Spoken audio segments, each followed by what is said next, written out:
Laurent Wauquiez, bonsoir. Bonsoir. Tout à l'heure, Bruno Retailleau vous a dit bonne chance. Vous pouvez lui répondre à distance? Bonne chance aussi et surtout soyons rassemblés. Enfin, avec autant de sincérité l'un et l'autre, évidemment. Je n'en doute pas et on le jugera dès le lendemain. Notre tirage au sort vous fait passer en second. On va voir ce qui vous différencie ou non de Bruno Retailleau. À l'instant, il répondait en quelque sorte au président de la République qui balayait l'idée du référendum sur l'immigration dans l'émission de TF1. Et Bruno Retailleau dit oui, un référendum sur l'immigration serait possible dès maintenant. Il donne un exemple très précis. Ce serait sur les allocations familiales notamment. Les étrangers arrivés sur le territoire ne la toucheraient pas aussi vite que maintenant. Est-ce que vous partagez cette possibilité ? Oui, c'est même une proposition que j'ai faite et souvenez-vous d'ailleurs on en avait parlé et je suis heureux que Bruno la reprenne et qu'on puisse la porter ensemble. Ma force évidemment, moi c'est ma liberté. Je ne suis pas au gouvernement et donc je peux imposer ça y compris à un président de la République qui ne souhaite pas le faire. Je suis convaincu qu'il n'y a pas d'autre domaine que celui de l'immigration où il y a un tel contraste entre ce qu'attendent les Français et la réalité de ce que fait la classe politique. Et donc il faut qu'on bouge. Il faut qu'on secoue ça. Est-on arrivé au moment où la présence de Bruno Retailleau n'a plus de sens, notamment pour ce type de raison au gouvernement ? Bon, Bruno Retailleau l'a lui-même dit, hein, il est ministre de l'Intérieur, il souhaite le rester, c'est sa priorité. Moi, ma conviction juste, c'est que ça n'est pas cumulable avec autre chose. Parce que l'explosion de l'insécurité, de l'immigration, fait du poste de ministre de l'Intérieur un poste à 100%. Ça n'est pas vrai de penser qu'on peut faire autre chose en même temps. Et la deuxième raison, mais on y reviendra, c'est que ma crainte, c'est que si le chef de notre formation politique est en même temps ministre dans un gouvernement sous la tutelle d'Emmanuel Macron, eh bien le risque c'est qu'on disparaisse petit à petit dans la Macronie. Et vous le voyez d'ailleurs, c'est que si jamais le chef de notre formation dit bah, « moi je voudrais un référendum sur l'immigration », mais qu'Emmanuel Macron dit « circuler, il n'y a rien à voir », petit à petit, la parole des Républicains se dilue. Ça veut dire quoi? Ça restera un boulet selon vous en 2027 d'avoir été de ce gouvernement? Je pense qu'en tout cas c'est fondamental que la droite porte un projet de rupture. Et c'est la responsabilité du président des Républicains de porter ça. Juste pour cette rupture, prenons des exemples si vous le voulez bien. Pardon de vous interrompre, mais entrons vraiment dans le concret des exemples. Par exemple, la nationalité, puisque vous partiez vous-même de là. Est-ce que la fin du droit du sol fait partie pour vous de ces possibilités? Le passage au droit du sang, Giscard l'avait dit il y a plus de 30 ans. Oui, mais je ne me contente pas de vous dire oui. Vous savez qu'à l'Assemblée, avec les députés de la droite républicaine, on a fait passer pour la première fois une limitation du droit du sol à Mayotte. C'est un bon exemple. Parce qu'on a un gouvernement extensible à tout le territoire national. Et l'objectif, c'est évidemment ensuite de l'étendre au territoire national. C'est ma bataille. Mais vous avez là une bonne illustration. On a un gouvernement dans lequel le Premier ministre a parlé de submersion migratoire. Et pour autant, ils ne font rien. Ils n'ont inscrit aucun texte de loi à l'agenda du Parlement sur ces sujets. Et si on regarde les chiffres, au cours des 12 mois qui viennent de s'écouler, jamais notre pays n'a donné autant de titres de séjour. C'est là où il y a l'utilité de cette répartition des tâches, entre d'un côté ce que peut faire Bruno au ministère de l'Intérieur, mais de l'autre côté, un président de parti qui lui est libre, indépendant, et peut mettre la pression face à un gouvernement, y compris quand il ne bouge pas. Libre, encore faut-il que ce soit faisable. Votre fameuse proposition pour envoyer à Saint-Pierre-et-Miquelon les étrangers sous OQTF dangereux. Vous avez vu, vous êtes fait remballer par à peu près tout le monde. Il y a eu le cœur contre vous. Est-ce que ça renforce l'argument notamment de vos concurrents du RN qui disent « vous les LR, vous n'avez que de la gueule ». En réalité, ça ne se fait pas. À chaque fois, ce sont des ballons d'essai. Ben, c'est bien ce que je regrette. Parce que cette proposition, elle est très facile à faire. Il suffit que le gouvernement le décide. Il n'y a pas besoin de changer une loi. Il n'y a pas besoin de changer une constitution.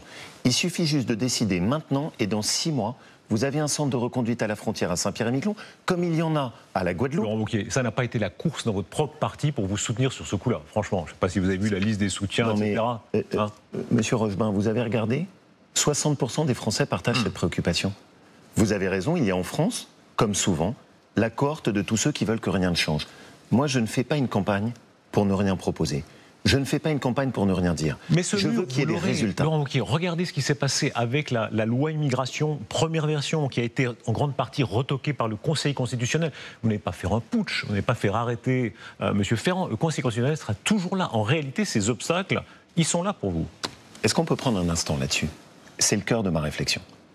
Je suis convaincu que les Républicains doivent porter un projet de rupture avec un système institutionnel qui aujourd'hui nous condamne à l'impuissance. Et on le voit avec l'absence actuelle de résultats. Qu'est-ce que je veux dire par là? Aujourd'hui, entre la jurisprudence des juges suprêmes, la bureaucratie administrative qui a pris son indépendance, l'influence d'associations militantes d'extrême gauche financées par fonds publics sur le pays, tout est bloqué. La réflexion que moi je mène, qui est la même que celle du général de Gaulle, il faut qu'on arrive à faire sauter les verrous pour pouvoir faire en sorte d'à nouveau pouvoir agir dans le pays. Et si on ne va pas jusque-là, la droite n'aura jamais de résultat. Général de Gaulle, quelle époque? On se rappelle Mitterrand 1958, bien sûr. qui parlait de coup d'État permanent. C'est évidemment polémique, mais est-ce qu'il y a quelque chose comme ça dans votre idée, c'est-à-dire qu'on doit quasi changer de république? Mais ma conviction, c'est qu'il faut qu'on change les institutions pour retrouver le pouvoir d'agir. La différence, c'est que je veux qu'on revienne à ce qu'était l'esprit initial des institutions de la Ve.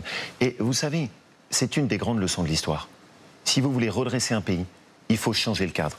C'est ce que fait Auguste quand ils font de l'Empire romain, c'est ce que fait Louis XI quand il sort la France de la guerre de 100 ans, c'est ce que fait Bonaparte. Est-ce que Trump vous inspire dans ce registre-là, cette façon d'envoyer balader un certain nombre de convenances? Tout à l'heure, avec Bruno Retailleau, on donnait l'exemple de Guantanamo. Évidemment, en Europe de l'Ouest, vous dites Guantanamo, à tort ou à raison, chacun est juge. C'est le fascisme, c'est insupportable. Et effectivement, on est en dehors du droit en grande partie. Vous assumez ce genre de comparaison? Moi, il y a chez Trump une forme de vulgarité, de brutalité que je n'aime pas. Parce que je n'oublie jamais que la politique doit porter des idées fortes, mais aussi unir et réconcilier. Par contre, il y a un modèle. Là, vous faites du en même temps. Ou c'est un modèle ou ça ne l'est pas. Vous me laissez juste finir ma phrase, vous allez voir que c'est pas trop mon genre, moi, le en même temps. Et que ma proposition n'est pas la dilution dans le macronisme, ni dans ce gouvernement, ni dans le projet que je veux. Mais il y a en revanche un modèle que je trouve très intéressant. La politique que mène Giorgia Meloni est un modèle, à mes yeux, pour la droite. Parce qu'elle, au moins, il n'y a pas seulement des paroles, il y a des résultats. Je vois ce qu'elle a fait sur l'immigration illégale, qu'elle a fait baisser de 65%. Je vois ce qu'elle fait en même temps sur le redressement de l'économie, où elle a diminué le déficit budgétaire, l'Italie est en excédent commercial, ils ont diminué leur taux de chômage, et surtout, autre proposition essentielle pour moi, ils se sont attaqués à l'assistanat. Et donc, pour moi, c'est intéressant parce que c'est une droite qui marche sur ses deux jambes. D'une part, la fermeté sur la sécurité et l'immigration, d'autre part, la revalorisation du travail. L'union de toutes et là, les vous droites avez des résultats. à ce point-là, c'est-à-dire, il faut dire ce qui est. Chez eux, c'est à la fois des post-fascistes, extrême droite, plus ou moins passés à autre chose, jusqu'à la droite très traditionnelle, démocrate chrétienne, assez rassurante, M. Tajani, post-Berlusconi. Vous croyez, vous, qu'en France, c'est possible, ce grand écart? L'Italie, elle est très spécifique. Oui, mais elle est très spécifique par son histoire. Vous avez dit de Sarah Knafo, Édouard Philippe? Bien sûr. Non, je n'ai pas dit Édouard Philippe. Et croyez-moi, moi, ce ne sera pas Édouard Philippe. C'est jusqu'où alors? Parce que ce que je propose, c'est un duo avec Bruno Retailleau. Moi, je ne propose pas un duo. Sarah Knafo, jusqu'où? Moi, je ne propose pas un duo avec Édouard Philippe. Par contre, jusqu'où vous n'avez pas répondu? Je vais vous répondre. J'ai dit de Gérald Darmanin à Sarah Knafo. Le projet que je veux porter, c'est le rassemblement de la droite. Parce que je suis convaincu que seul ça peut permettre le redressement de notre pays. Le rassemblement de la droite en fédérant des personnalités autour d'un projet, et tous ceux qui s'y retrouveront seront les bienvenus d'où qu'ils viennent. Laurent Wauquiez, puisque vous allez aux comparaisons, Milei, vous avez parlé de l'assistanat, on voit un exemple en Argentine, alors avec de la douleur sociale, ça ne se passe pas sans douleur, mais la fameuse tronçonneuse, c'est-à-dire qu'il taille franchement, il ne tourne pas autour du pot, la fameuse scène à Fuera, où il arrache des ministères. Si vous étiez président de la République en 2027, est-ce que quelque chose ressemblerait à ça? Vous connaissez mon combat, oui, contre la bureaucratie administrative. Sujet que j'ai posé sur la table, c'est 1000 agences, c'est 1000 organismes qui ne servent à rien, qui coûtent 80 milliards d'euros, qui pondent toutes ces normes, qui étouffent notre pays. Ça voudrait dire des fonctionnaires en moins, concrètement? Bien sûr. Combien? Quel pourcentage? Tout à l'heure, avec Bruno Retailleau, on voyait que même articuler un pourcentage en France, ça reste quand même, à tort ou à raison, tabou. Moi, je n'ai aucun problème. Combien alors? Dans ma région, j'ai baissé de 15% la dépense publique. 15%. Je considère que sur la durée, on a 1000 agences. Je souhaite qu'on en supprime les 2 tiers. Ça veut dire que le budget de 80 milliards pour ces 1000 agences, je veux qu'on le diminue de 50 à 60 milliards. C'est précis, je n'ai aucun problème à répondre. Ça veut dire quel pourcentage de fonctionnaires au total? Au total, on va dire qu'à mon avis, en France, il faut qu'on arrive à baisser à peu près de 5 à 10% la masse totale de la fonction publique. Mais ce que je veux soutenir, c'est qu'il faut taper sur la bureaucratie. La droite à laquelle je tiens n'est pas l'ennemi des services publics, c'est l'ennemi de la bureaucratie administrative. Et c'est ça ce qui est important, parce qu'à l'inverse, je veux des équipes dans les hôpitaux. Je veux des gendarmes et des policiers face à cette insécurité qui explose. Je veux aussi qu'on ait des enseignants pour enseigner à nos enfants. Mais le problème en France, c'est cette bureaucratie qui nous coûte une fortune et qui ne sert à rien. Laurent Wauquiez, la droite, assumée ou non, on voit aux États-Unis à quel point Trump, Vance, sur la question notamment du climat, de l'écologie, dit en quelque sorte, eux n'ont pas peur de paraître climato-sceptiques. En France, à tort ou à raison, la droite classique a très peur de ça. Eux, ils disent forêt, forêt. On est quand même à l'autre extrême ici. Pour reprendre la fameuse formule de Pompidou, considérez-vous que sur l'écologie, on a trop emmerdé les Français? C'était ces mots sur l'administration en général. Oui, mais Pompidou, c'est la bonne référence. Parce que c'est le premier politique à poser le problème de l'écologie. Et il le dit en disant, on ne fait pas de l'écologie en emmerdant les gens. Le problème, nous, c'est qu'on s'est soumis à une écologie qui est une pensée d'extrême gauche. Il parlait en général, l'administration, oui, bien sûr. Pas que l'écologie. Oui. Mais vous vous adressez à quelqu'un qui, dans sa région Auvergne-Rhône-Alpes, a toujours combattu ça. J'ai combattu les ZFE, qui sont une folie, et qui consistent juste à expliquer à toute une partie du pays qui n'a pas les moyens de s'acheter une voiture électrique, qui ne pourront plus se faire soigner dans les grands hôpitaux de notre pays. Ça n'a pas de sens. Je voudrais revenir sur un point. Vous avez donc une écologie qui nous explique que le comté est un crime. Comment est-ce qu'il faut qu'on lave notre linge? Qu'est-ce qu'on a le droit de boire? Qu'est-ce qu'on a le droit de faire dans notre vie? Mais qui ne s'occupe pas de la première cause d'émissions de CO2 en France, les importations chinoises. Moi, je plaide pour le patriotisme écologique. En France, à chaque fois que vous remplacez des importations chinoises par de la production française, c'est ce que vous avez de mieux à faire pour l'écologie. Chacun a ses atouts et ses faiblesses. Vous invoquez parfois Jacques Chirac. Lui a été courageux. Il est allé, il a cohabité. C'était extrêmement risqué. Il est allé au charbon. Est-ce que vous reconnaissez que d'une certaine façon, Bruno Retailleau est allé au charbon? Il y va, il prend des risques, et vous non? Non mais, pardon... qui est allé aux élections législatives? C'est autre chose, entrer en gouvernement. Dieu sait si vous avez hésité. On vous prête le fait d'avoir beaucoup louvoyé, d'avoir dit oui, non, j'entre au gouvernement. Il y est allé. Monsieur Rochebin, c'est quand même extraordinaire. C'était quand même, j'aime bien qu'on torde les choses. Mais donc maintenant en France, c'est pas courageux d'aller à une élection où tout le monde nous dit qu'on est perdant, mais par contre prendre un poste ministériel sous les ordres de la République, ça c'est courageux? Non. Je ne prends pas de leçon de courage. Je suis allé au combat des élections quand tout le monde disait que la droite était perdue. Aucun ténor de notre famille politique ne l'ont fait. J'ai géré ma région Auvergne-Rhône-Alpes pendant 8 ans et je ne l'ai pas gérée en faisant des polémiques ou des phrases en l'air. Je l'ai fait avec des résultats. Seule région de France à ne pas avoir augmenté une seule taxe ou un impôt. Ma seule différence, c'est que je ne veux pas aller dans un gouvernement dans lequel on fait l'inverse des convictions qui sont les nôtres. Moi, je considère que le drame de la droite, c'est trop de paroles, pas assez d'actes. Et c'est ça ce que je veux changer. Laurent Wauquiez, vous avez, comme Bruno Retailleau, choisi une photo. J'aimerais que vous la commentiez. C'est un personnage. À voir la photo, on ne le reconnaîtra pas, mais il allait jouer un rôle historique. Oui, pour moi, c'est très important. C'est l'oncle de mon père. C'est Émile Bollaert. Émile Bollaert est un des premiers, vous qui parlez de courage, à rejoindre le général de Gaulle en 1940. Quand Jean Moulin est arrêté et torturé à Lyon, il demande à Émile Bollaert d'aller à Lyon et d'organiser les réseaux de la résistance. Il est dénoncé à la Gestapo, déporté en camp de concentration. Il est fait compagnon de la libération et reconstruit ensuite le pays avec le général de Gaulle. Je viens de cette famille gaulliste. Je ne viens pas d'ailleurs, moi. C'est ma famille. Et ce que j'aime chez ces personnages, c'est qu'ils avaient le courage de changer les choses.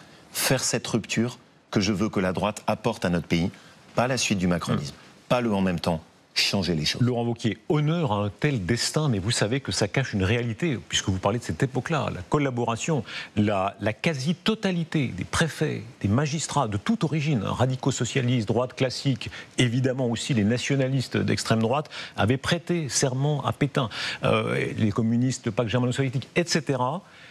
Qu'est-ce qui reste de ça? Évidemment, très longtemps, le RN a porté les stigmates de ça. Pour vous, est-ce que c'est terminé? Est-ce que oui ou non, l'extrême droite, appelons-la comme on voudra, ou la droite nationaliste, comme ils le disent, la droite nationale dans leur langage, porte encore les stigmates de 1945, 80 ans après? Alors, il y a deux questions dans votre question et je vais répondre aux deux. La première, ne comptez pas sur moi pour me livrer à cet exercice de dénigrement et d'autoflagellation de l'histoire de France. Moi, je vois Émile Bollaert. Je vois la résistance des habitants du Chambon-sur-Lignon chez moi qui ont sauvé les enfants juifs pendant la guerre. Admirable. Je ne supporte plus que maintenant, en France, l'habitude ce soit de dénigrer notre histoire. Je veux qu'on retrouve la fierté. Je veux qu'on retrouve l'honneur de ce qu'est la grande histoire de France, celle dont parlait Marc Bloch, qui est capable de s'émouvoir à la fois au Sacre de Reims et à la fête de la Fédération. Votre deuxième question, plus politicienne. Oui, je considère que le jugement moral consistant à expliquer que le RN est infréquentable parce qu'il serait crypto-fasciste n'a pas de sens. Et qu'aujourd'hui, ça n'est pas le sujet. Aujourd'hui, le sujet par rapport au Rassemblement national, c'est que sur le plan économique, leurs propositions ne sont pas les nôtres. Et on va en parler, puisqu'on dans quelques instants, Amélie Carouer, Adrien Jeanne vont nous rejoindre. Mais d'abord, question d'une militante, Salina, indécise, adhérente depuis 2022. D'abord, Salina va vous poser une question. Madame. Bonsoir, Monsieur Wauquiez. Suite aux 3 dernières défaites présidentielles, j'aimerais savoir qu'est-ce que vous compteriez faire pour remonter cette situation. La droite, elle doit porter un projet de rupture. Si en 2027, on vient en étant la béquille d'un macronisme finissant, il n'y a aucune chance que les Français nous fassent confiance. La droite doit porter un projet de changement profond et sur les 2 sujets qui sont essentiels, la sécurité et l'immigration d'un côté, la revalorisation du travail par rapport à l'assistanat.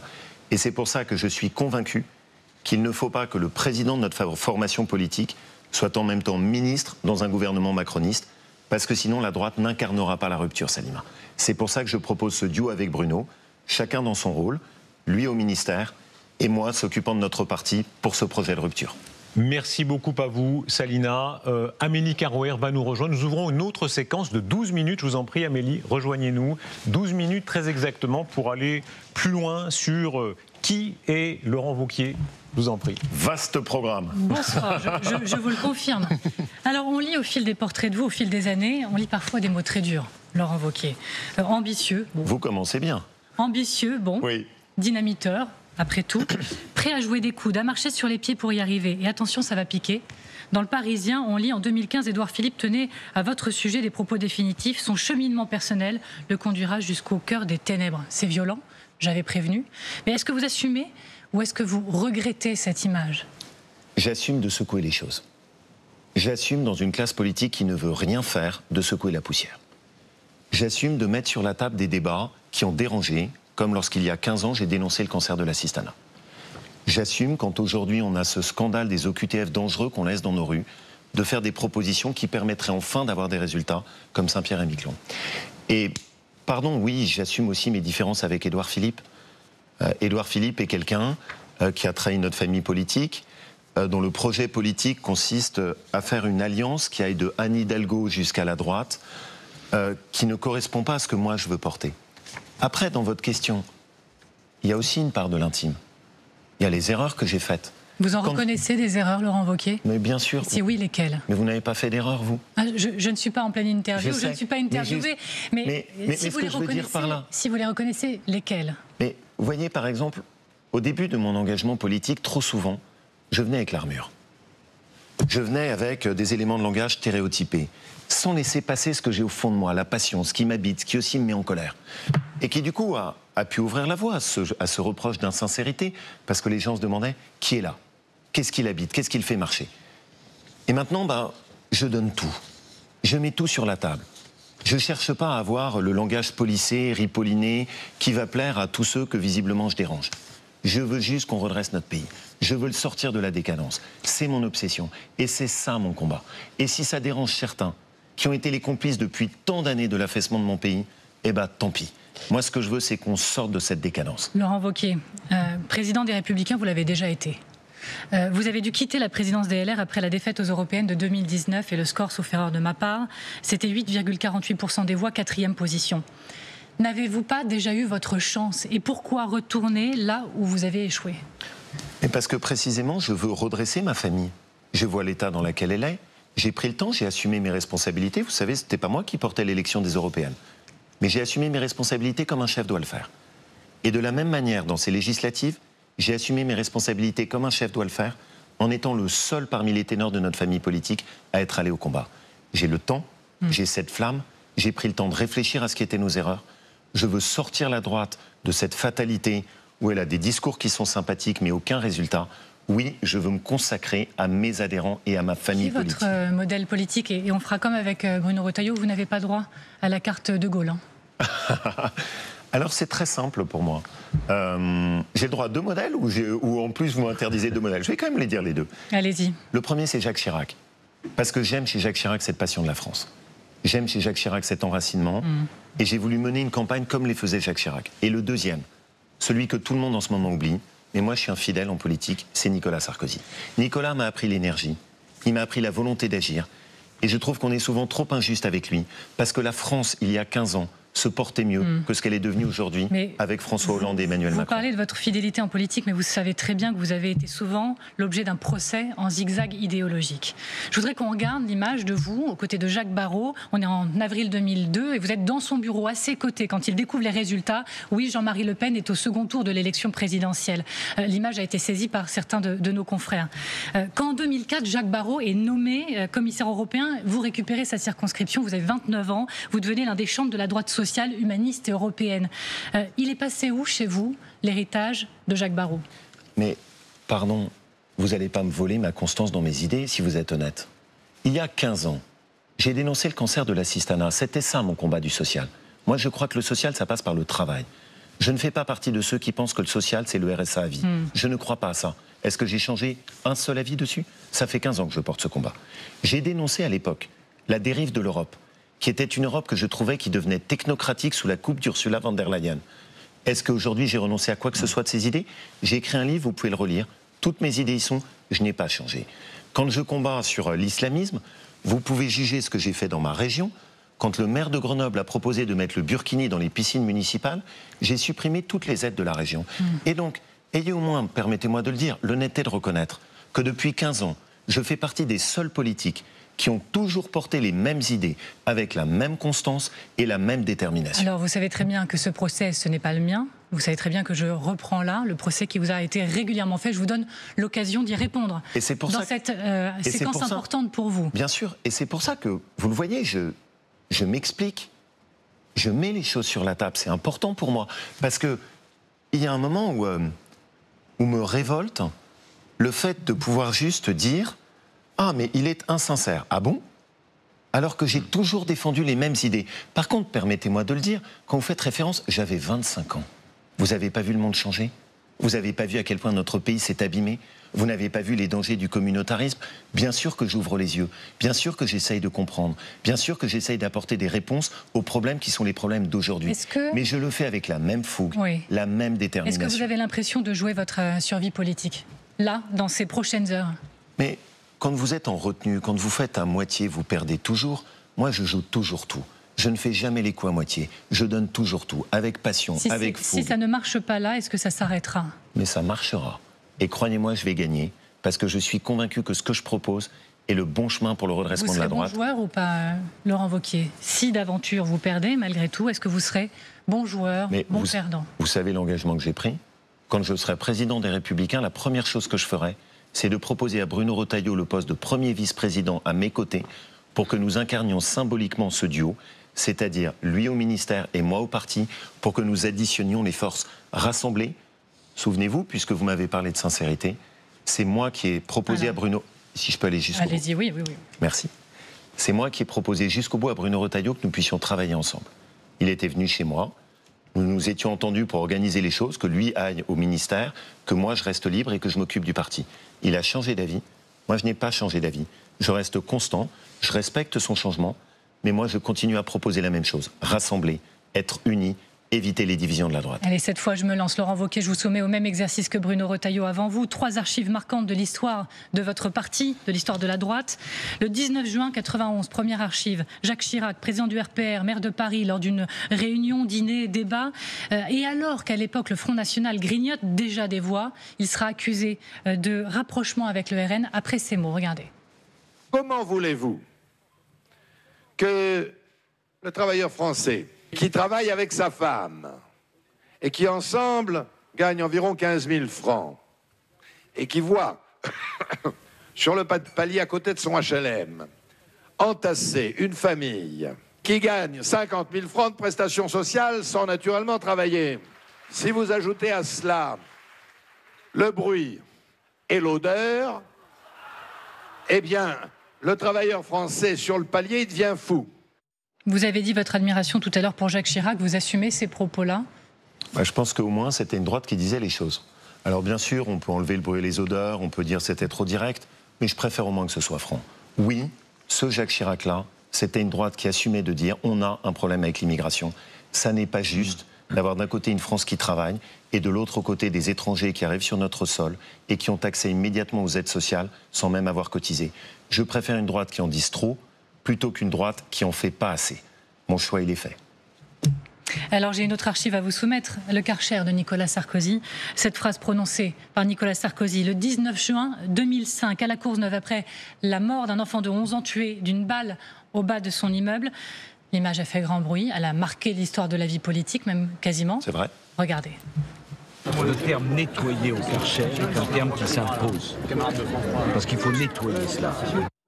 Et là encore, est-ce que vous assumez, et Nicolas Sarkozy est accusé à ce moment-là d'utiliser une rhétorique proche de celle de l'extrême droite, hein. Mais, enfin, vous l'avez compris, vous pouvez me poser la question 28 fois. Moi, je ne fais pas mes propos en me disant au secours, on va m'accuser de faire de l'extrême droite. Je veux dénoncer ce qui ne marche pas dans le pays. À ce moment-là, Nicolas Sarkozy reprend les propos d'une personne qui habite dans le quartier et qui lui dit il est temps de passer le Karcher. Je vais vous dire ce que moi je trouve, c'est le seul problème quand on écoute ça, c'est de se dire que dans l'état de la France aujourd'hui, on n'a pas passé ce Karcher. Et c'est ça le problème. C'est le seul problème. Laurent Wauquiez, ces grands fauves politiques, la droite a été dirigée, ils se sont tués, entretués. Parfois, ils sont arrivés à l'Élysée quand ils réussissaient à tuer l'autre. Vous êtes nostalgique de ça? Mais pas seulement. Ah bah ils ont oui, aussi ça a marché réussi comme ça. parfois à être ensemble. Ouais. Ils ont réussi à être en équipe. Pas très souvent, hein. Non, Il y regardez. avait des gagnants et des perdants. Oui, mais Nicolas Sarkozy, et c'est pour ça que je parle du rassemblement de la droite, a été capable de faire un rassemblement qui allait de Jean-Louis Borloo jusqu'à Philippe de Villiers. Eh bien, moi, c'est ce que je veux porter. Ça, c'est le projet qui m'anime. Voulez-vous retrouver ces grands chefs de droite jusqu'à leur côté, parfois politiquement incorrects? Il y a ce mot terrible de Herriot qui dit « la politique, c'est comme l'andouillette, ça doit puer un peu, mais pas trop ». Ça voulait dire on crève d'un excès de moralisme. Aujourd'hui, quand on voit les grands chefs de la droite tels qu'ils sont, ils ont très peur par rapport à la génération des précédents. Est-ce que vous devez avoir moins peur? Vous trouvez que j'ai peur quand je propose de limiter le RSA à 2 ans? Vous trouvez que j'ai peur quand je propose de mettre les OQTF dangereux à Saint-Pierre-et-Miquelon? Moi, je n'ai pas peur. Je donne tout, je fais tout. Y compris quand ça peut m'attirer des reproches. Mais ça ne m'intimide pas. Je pense que la droite, elle doit retrouver ce courage de ceux qui étaient les grandes figures de notre famille politique. Moi, c'est ça qui m'habite. Et maintenant, je vous soumets une phrase désabusée qui est signée François Fillon, Premier ministre le vendredi 21 septembre 2007. Moi, je suis à la tête d'un État qui est en situation de faillite sur le plan financier. Je suis à la tête d'un État qui est, depuis 15 ans, en déficit chronique. Je suis à la tête d'un État qui n'a jamais voté un budget en équilibre depuis 25 ans. Cette phrase, elle est d'actualité? La France est en faillite? Plus que. Mais je ne veux pas me contenter de mots, je ne veux pas me contenter de diagnostics. C'est ce qu'il a fait, François Fillon? Ce qui m'importe, c'est une droite qui a des actes. Moi, j'ai été à la tête de la région Auvergne-Rhône-Alpes pendant 8 ans. J'ai baissé de 15% la dépense publique. Je n'ai pas augmenté d'1% la dette. Je suis la seule région de France qui n'a augmenté aucune taxe et aucun impôt. Ces actes-là, c'est ce qu'attendent les Français. Ils ne veulent pas une droite qui se contente de poser le diagnostic, ils veulent une droite qui ait des résultats. C'est ça l'objectif. Nous allons entendre un autre militant. Merci beaucoup Amélie Carouer. Et dans quelques instants, c'est Adrien Gindre qui va merci de m'avoir donné arriver. L'opportunité de répondre à ces critiques. Attendez, il y en a encore d'autres qui arrivent. Oh là, ça n'est qu'un début. que c'était fini. Le procès n'est pas terminé. On n'est pas au bout du chemin. Le procès n'est pas terminé. On va passer la parole à Serge. Il a été dans le parti gaulliste, il s'en est éloigné, il y est revenu et lui aussi souhaite vous interpeller. Je vous en prie, Serge. Merci. Bonsoir, Monsieur Wauquiez. D'aucuns estiment que la France a besoin d'une immigration de travail. Lundi dernier, le Premier ministre britannique travailliste a décidé de drastiquement changer sa politique d'immigration, considérant que son pays ne pouvait plus absorber la main-d'œuvre étrangère, ni l'absorber, ni l'intégrer, peut-être encore moins l'assimiler. Les entreprises britanniques utilisent, comme vous le savez, beaucoup de main-d'œuvre mal payée, peu qualifiée, qui viennent d'étrangers et probablement ne s'appuient pas suffisamment sur la jeunesse britannique. Est-ce que pour la France, la politique migratoire future doit répondre aux préoccupations ou aux besoins de la restauration du BTP, pour ne citer que cela, ou au contraire, est-ce qu'il faut une immigration de travail qui soit plus fondée sur une immigration très qualifiée pour des circuits ou des secteurs bien désignés, notamment ceux qui touchent aux technologies, à l'IA, à la médecine ou à des activités à forte valeur ajoutée. Si vous devenez président du LR, quelles seront vos propositions? Et ce que je vous demande, c'est de me convaincre, s'il vous plaît. Je vais essayer, Serge, et en vous remerciant d'avoir repris votre carte. Je vais répondre de façon très directe, même si votre question mériterait plus de nuances, parce qu'elle est précise. Moi, je considère que non, l'immigration de travail n'est pas notre priorité. Nous avons 1,8 million de personnes qui sont au RSA. Ma priorité, c'est d'arrêter le piège de l'assistanat et de ramener ces personnes qui sont françaises en direction du travail. On a des postes non pourvus dans l'hôtellerie, dans la restauration, dans les services à la personne, dans l'aide à domicile. Je connais très bien ces théories qui sont diffusées notamment par Terra Nova, qui poussent à ce qu'on prenne encore plus d'immigration de travail. C'est une de mes différences avec Bruno Retailleau. Bruno Retailleau est favorable à ce qu'on fasse des régularisations. Il s'est exprimé plus dans le sens, au fond, de l'accueil d'une immigration de travail. Je suis contre. Je considère qu'aujourd'hui, on a trop d'immigration en France et que quand on a 1,8 million de personnes qui sont dans le piège de l'assistanat, la priorité, c'est de se tourner vers là pour pourvoir les emplois non pourvus. Ma réponse est claire. J'espère qu'elle vous aura convaincu, mais c'est surtout celle qui m'habite et qui m'anime. Merci beaucoup Serge. Cette route vers la présidence des Républicains est-elle pavée vers 2027 ? Vous allez nous rejoindre s'il vous plaît Adrien Gindre, puisque c'est la suite de notre questionnement. Objectif 2027, quelle stratégie avec Adrien Gindre ? Bonsoir Laurent Wauquiez. Bonsoir Adrien. Effectivement, si dans quelques heures, quelques jours maintenant, vous êtes élu à la tête de votre parti, il vous reviendra de préparer cette échéance. Vous avez dit tout à l'heure auprès de Darius et d'Amélie que vous répondiez ce soir sans élément de langage, avec sincérité. Alors aurez-vous, comme on le voit derrière Darius Rochebin, cet objectif 2027 pour vous-même? Autrement dit, est-ce que vous serez, ou à minima, est-ce que vous souhaitez être candidat à la présidentielle en 2027 ? J'ai répondu à cette question et j'y ai même répondu sur LCI. Moi, je veux sortir mon pays de la décadence. Je veux qu'on renverse le système pour nous sortir de l'impuissance. Je sais très bien qu'en France, les clés, elles sont à l'Élysée. Donc est-ce que mon objectif, c'est d'être candidat à l'élection présidentielle ? Oui. Mais après, j'ai été aussi très clair. Là, nous ne choisissons pas notre candidat. Nous le choisirons dans 1 an. Je veux avant tout que la droite gagne. Et donc il faut un seul candidat de droite, c'est une évidence pour moi, et il faut choisir le meilleur. De toute la droite ou de toutes les droites ? Un seul candidat de la droite. Et pour moi, un candidat de ma famille politique des Républicains.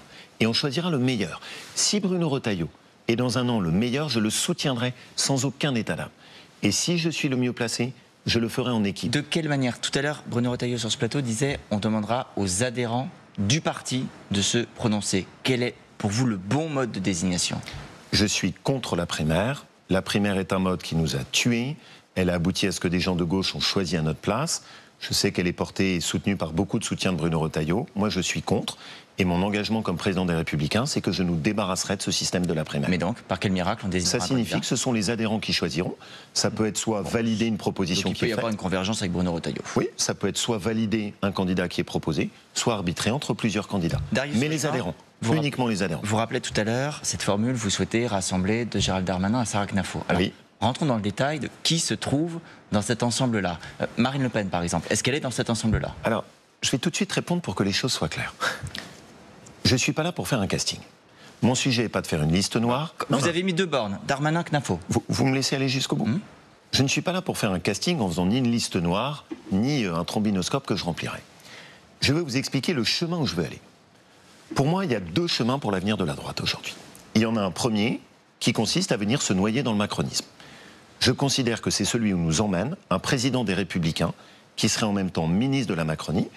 Et Bruno a été très clair dessus, il souhaite rester ministre de l'Intérieur. On a bien compris que la Macronie n'était pas votre tasse de thé. Non. Moi, je veux apporter un projet de rupture. Ce projet de rupture, il passe par le fait de rassembler la droite. Rassembler la droite, ça veut dire rassembler tous ceux qui sont capables de se retrouver, toutes les figures qui sont capables de se retrouver autour d'un projet de droite. Je vais vous poser la question différemment. Est-ce que Marine Le Pen ou Jordan Bardella sont de droite ? Mais vous avez eu la réponse, et d'ailleurs c'était sur votre émission, où Marine Le Pen interrogeait sur la question de savoir est-ce qu'il faut diminuer les effectifs de la fonction publique. Moi j'ai répondu. Elle a dit « Ah mais non, c'est un truc de droite ». Bon, et bien donc la réponse elle est là. Moi ce qui m'intéresse, c'est de dire simplement, et ce sera là-dessus vraiment ce que je veux partager, parce que c'est mon projet profond, toute personne, d'où qu'il vienne, qui adhère aux valeurs de la droite sera le bienvenu. Et les valeurs de la droite, ça veut dire 2 choses, parce que c'est les 2 qui redresseront la France. La première, c'est l'ordre, la sécurité, la lutte contre l'immigration. Et le deuxième, c'est la revalorisation du travail par rapport à l'assistanat, la lutte contre le gaspillage de l'argent. Mais pardon, Laurent Wauquiez, vous ne pouvez pas éviter une question aussi importante. Effectivement, le RN a un tel poids électoral. Oui ou non, une alliance avec le RN est-elle possible ? La question que vous pose Adrien, évidemment, toutes celles et ceux qui nous écoutent ont envie d'avoir une réponse claire, oui ou non. Mais ma réponse est très claire. Vous avez un RN qui est piloté par... Mais c'est oui ou c'est non ? Mais je vous réponds non. vous avez un RN qui est piloté par Madame Le Pen, et que je respecte, j'ai pas de problème avec ça, mais qui a un choix d'une politique économique qui n'est pas de droite. Moi, ce que je veux, c'est... Mais pardon, ça veut dire que c'est impossible, comme François Mitterrand a eu des ministres... Pardon, a eu des ministres communistes. Non, mais soyons très concrets. François Mitterrand a eu des ministres communistes. Est-ce que vous pouvez avoir des ministres RN? Vous me posez des questions qui sont importantes. Concrètes. Souffrez que je réponde plus de 15 secondes quand même d'affilée. Pardon. L'objectif, c'est de rassembler la droite. L'objectif, c'est pas de faire des accords avec des gens qui ne partagent pas la même chose, parce que précisément, c'est ce qui met notre pays dans le mur. Et donc, toute personne qui adhère à un projet consistant à la fois à un redressement économique et en même temps un redressement sur la sécurité et l'immigration sera le bienvenu. Mais je ne ferai pas des accords d'appareil, parce que ça n'est pas l'esprit de la 5e. L'esprit de la 5e, c'est de fédérer des personnalités autour de quoi? Un projet porté par une incarnation, un candidat qui rencontre les Français. L'esprit de la 5e République, c'est pas les accords d'arrière-boutique, d'appareil et de parti. Ça ne sera jamais ma façon de redresser la droite. Mais à l'instant, Laurent Wauquiez, dans la conversation précédente, vous évoquiez un partage des rôles possible avec Bruno Retailleau. Lui à l'intérieur, vous à la tête du parti. Pas seulement possible, c'est ce que je propose. Mais je veux ce duo. Logique. Je veux ce duo. Pourquoi ce partage des rôles pourrait pas se faire avec d'autres? Est-ce que dans ce cas-là, on peut pas se dire Édouard Philippe sera le candidat de la droite à la présidentielle? Allons jusqu'au bout du partage des rôles. Eh bien, on va être très clair. Moi, c'est précisément ce que je veux combattre. Et l'avantage de ma candidature, c'est que pour tous nos adhérents, ils savent... Qu'est-ce que vous voulez combattre exactement? Le duo avec Édouard Philippe, qui est juste une catastrophe. Le projet politique... Il défend exactement ce que vous venez de dire, l'immigration et l'économie. Pardon, absolument pas. Édouard Philippe est le Premier ministre qui a abouti au déficit le plus élevé de la France de toute la zone euro. Il est réduit le déficit quand il était Premier ministre? Absolument pas. C'est la première fois que la France s'est retrouvée avec le déficit record de toute la zone euro. Édouard Philippe a appelé... Il y a eu le Covid après son départ. Je comprends que vous lui trouviez des arguments, mais juste, est-ce que je peux aller au bout, là, encore une fois, de mon... Allez-y, on est assez surpris de savoir que pour vous, Édouard Philippe, ce n'est pas un homme de droite. Il se revendique comme un homme de droite. Mais, pardon, moi je suis surpris que ça vous surprenne. Édouard Philippe a appelé à voter pour le Parti communiste aux élections législatives. Édouard Philippe a capitulé... Alors, vous ne soupçonnez pas Édouard Philippe d'être communiste au fond de lui, si? Non, mais est-ce que je peux articuler 3 phrases? Non, mais vous venez de nous dire qu'Édouard Philippe Puis-je articuler 3 phrases? Édouard Philippe, aux élections législatives, s'est désisté en faveur du Parti communiste chez lui. Deuxième chose... Allez au bout, pour quelle raison? Mais précisons-le, pour quelle raison l'a-t-il fait? Oui, pour faire obstacle au RN. Voilà. Oui, je suis désolé, c'est absolument pas ce que je ferais, moi. Moi, je ne suis pas dans cette logique, vous l'avez compris. Et c'est une gigantesque différence. Deuxième exemple. Édouard Philippe a lui-même verbalisé son projet politique. Quel est-il? Il veut faire une alliance qui aille de Anne Hidalgo jusqu'à la droite. C'est-à-dire quoi? En même temps, de la gauche, du centre et de la droite. La poursuite du macronisme sans Macron. Et donc moi, c'est la clarté que j'apporte. Les adhérents des Républicains qui voteront pour moi savent que je ne m'engagerai jamais dans la compromission avec ça. Pas parce que je n'aime pas Édouard Philippe, mais parce que je pense que c'est ce qui a mis notre pays dans le mur. Même si, pardon, Laurent Wauquiez, même si la résultante risquait d'en être un second tour RN, LFI? Mais c'est pour ça que je veux porter un rassemblement de la droite. C'est pour ça que je veux que ce soit les couleurs de la droite qui s'imposent. Et derrière c'est pour vous, ça pas que derrière lui, on a compris, oui. Et c'est pour ça que je sais qu'il faut élargir au-delà des Républicains. Non, monsieur Jeanne, c'est important qu'on se comprenne bien. Pourquoi je ne crois pas au projet d'Édouard Philippe? Parce que c'est la même chose que ce qui nous a mis dans le mur au cours des 10 ans qui viennent de s'écouler. Et je vois bien le danger. C'est qu'au fur et à mesure, si le président de notre famille politique est dans un gouvernement avec la Macronie, eh bien on nous expliquera ce que vous êtes en train de faire. Mais c'est tout naturel qu'en 2027, vous souteniez Édouard Philippe. Moi, je le dis, je ne ferai pas la béquille d'un projet du macronisme sans Macron. Qui est, pour 2027, votre adversaire principal? C'est le macronisme, en 2027, l'adversaire principal? Non. Mon adversaire, c'est la France insoumise. Je ne me trompe pas. Je peux avoir des différences avec le macronisme. Je peux avoir des différences avec le RN. Mais le premier danger politique en France, c'est Jean-Luc Mélenchon et la France insoumise. Et le RN, ce sont simplement des différences? Oui, je l'ai dit, je considère qu'aujourd'hui, la première menace, le premier danger politique en France, c'est la France insoumise. On évoquait tout à l'heure Éric Ciotti, je rappelle, il a été à la tête de votre parti aujourd'hui. Il a d'ailleurs, à l'époque, appelé à ce que vous soyez le candidat pour 2027. Est-ce que dans la perspective de 2027, vous pourriez à nouveau travailler avec lui? Est-ce que vous souhaitez l'avoir à nouveau à vos côtés? Pardon, mais Éric Ciotti a fait un choix, et ce choix, c'est d'être l'allié du Rassemblement national. Vous avez votre réponse. Mais vous venez de me dire qu'il y a des différences. Les différences, ça peut surmonter? Non, pas quand c'est des différences fondamentales sur les sujets économiques. Moi, je suis contre l'assistanat. Marine Le Pen refuse de lutter contre l'assistanat. Elle propose la retraite à 62 ans. Ce serait la faillite de notre système de retraite. Vous savez le combat que je fais pour lutter contre François Bayrou, pour qu'on ne fasse pas sauter l'abattement fiscal de 10% sur les retraités. C'est pas pour ensuite me retrouver avec un système qui mettrait en faillite nos retraites et ne permettrait plus de payer les retraites. Laurent Wauquiez, dans l'état actuel des forces, à l'instant vous parliez des choix cornéliens dans un certain nombre d'élections et vous reprochiez son choix à Édouard Philippe. Il pourrait y avoir, dans l'état actuel des forces, un second tour à la présidentielle, Mélenchon-Bardella ou Mélenchon-Le Pen. Que feriez-vous? Écoutez, d'abord, moi je ne crois pas tellement aux consignes de vote, mais je vais quand même répondre clairement. Je l'ai dit, je veux un cordon sanitaire contre la France insoumise. Et donc pour moi, ça veut dire pas une voix pour la France insoumise. Après, ça laisse un choix. Ça peut être le vote blanc, ça peut être l'abstention, ça peut être voter pour le candidat qui sera en face de la France insoumise. Mais pour moi, c'est clair, il ne peut plus y avoir dans notre pays Mélenchon. Une seule voie pour la France insoumise. Ça voudrait dire Jordan Bardella ou Marine Le Pen, par exemple. Ou s'abstenir ou voter blanc, mais pas voter pour la France insoumise. Moi, je ne vote pas pour le Parti communiste, je ne vote pas pour la France insoumise. C'est pas l'épaisseur du trait, vous savez, dans la différence avec le projet politique d'Édouard Philippe. Avant la présidentielle, il y a dans quelques mois des municipales. La question des alliances avec le macronisme va se poser de manière évidente. Si on prend le cas de Paris, par exemple, bon, LR a potentiellement une candidate, Rachida Dati. Peut-elle gagner sans aucune alliance, sans aucun candidat issu du macronisme avec elle à ses côtés en soutien? En tout cas, moi, vous le savez, je soutiens totalement Rachida Dati. C'est quelqu'un que j'aime, elle a du tempérament, et ce que je veux, c'est qu'on débarrasse enfin Paris de la gestion de la gauche. Et pourquoi je suis préoccupé? Parce que je vois un train de venir. Vous l'avez compris, mon obsession, c'est une droite libre et indépendante et qui ne s'efface pas dans le macronisme. Vous savez qu'en ce moment, dans les Yvelines, un certain nombre de soutiens de Bruno Retailleau, et pas des moindres, sont en train de négocier avec Yaël Braun-Pivet, ancienne élue socialiste, présidente de l'Assemblée nationale, pour qu'ils aillent tout ce petit monde ensemble avec la même étiquette aux élections municipales. Mais donc vous préférez la défaite plutôt que l'alliance? Vous savez, je préfère toujours l'honneur au déshonneur. Et quand je suis allé à mon combat chez moi aux législatives, j'avais face à moi le RN, j'avais face à moi la Macronie, j'avais face à moi le nouveau Front Populaire, et je n'ai fait aucun accord d'arrière-boutique. Donc si j'aime la droite quand elle est sabre au clair et avec du panache, c'est comme ça qu'elle s'honore. Laisser des villes à la gauche, je pense par exemple à Bordeaux.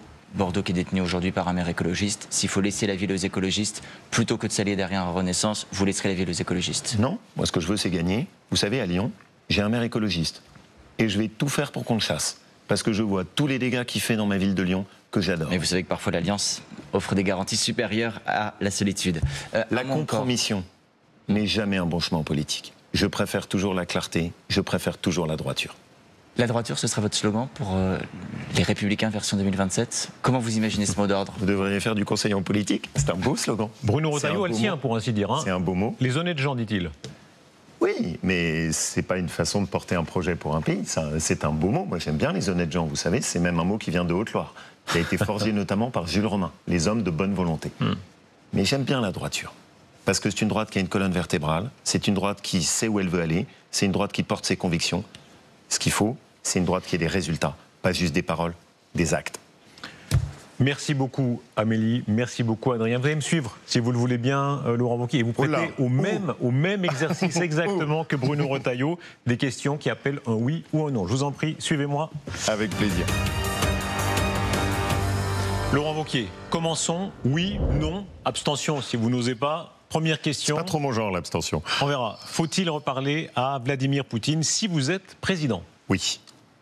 Oui, c'est une évidence. Il ne faut pas faire la guerre contre la Russie, il faut faire la paix pour l'Ukraine. Deuxième question. Êtes-vous favorable au rétablissement de la peine de mort si vous êtes président? Non. Mais par contre, je suis pour une ultra fermeté par rapport à tous les délinquants, et notamment, vous connaissez mon combat contre les OQTF dangereux que je veux qu'on envoie à Saint-Pierre-et-Miquelon. Ça veut dire, dans tous les cas, vraiment, même les pires récidivistes? Oui, je vous ai répondu, c'est non. Faut-il créer des centres de rétention à l'étranger si vous êtes président? Vous y avez un peu répondu, mais ça veut dire de manière encore plus extensive. C'est oui si c'est possible. Je constate juste que tous les pays qui l'ont tenté n'y sont pas arrivés.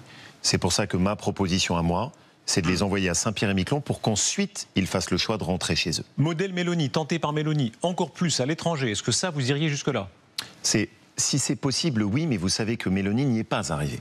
Et donc j'essaye moi d'être pragmatique. Je veux des résultats. Ce qui me choque, c'est que tout le monde s'accommode de laisser des OQTF dangereux dans nos rues et qu'on arrive à en reconduire même pas 10% dans leur pays. C'est pour ça que j'ai fait cette proposition qui, à mon avis, est plus intelligente, qui s'inspire du modèle australien. Vous mettez les OQTF dangereux dans un territoire où ils comprennent enfin que c'est la fin du laxisme. Faut-il légaliser la GPA? Non. Question suivante.